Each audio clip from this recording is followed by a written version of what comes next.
ദൈവനാമത്തിന് മഹത്വം ഉണ്ടാകട്ടെ. നാം ഇന്ന് വായിക്കുന്ന സങ്കീർത്തനം 138 ദാവീദിൻ്റെ സങ്കീർത്തനമാണ്. ഞാൻ പൂർണ്ണ ഹൃദയത്തോടെ നിനക്ക് സ്തോത്രം ചെയ്യും. ദേവന്മാരുടെ മുമ്പാകെ ഞാൻ നിന്നെ കീർത്തിക്കും. ഞാൻ നിന്റെ വിശുദ്ധ മന്ദിരത്തെ നോക്കി നമസ്കരിച്ചു.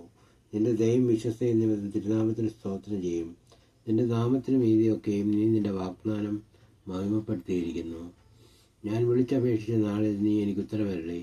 എൻ്റെ ഉള്ളിൽ ബലം നൽകി എന്നെ ധൈര്യപ്പെടുത്തിയിരിക്കുന്നു. യഹോവേ, ഭൂമിയിലെ സകല രാജാക്കന്മാരും നിന്റെ വായിൻ വചനങ്ങളെ കേട്ടിട്ട് നിനക്ക് സ്തോത്രം ചെയ്യും. അതെ, അവർ യഹോവയുടെ വഴികളെക്കുറിച്ച് പാടും. യഹോവയുടെ മഹത്വം വലിയതാകുന്നുവല്ലോ.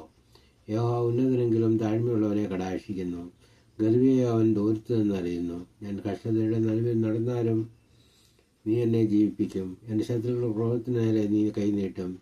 നിന്റെ വലങ്കൈ എന്നെ രക്ഷിക്കും. യഹോവയെ എനിക്ക് വേണ്ടി സമാപ്തി വരുത്തും. യഹോവേ, നിന്റെ ദയ എന്നേക്കുമുള്ളത്. ത്രിക്കുകളുടെ പ്രവൃത്തികളെ ഉപേക്ഷിക്കരുതേ.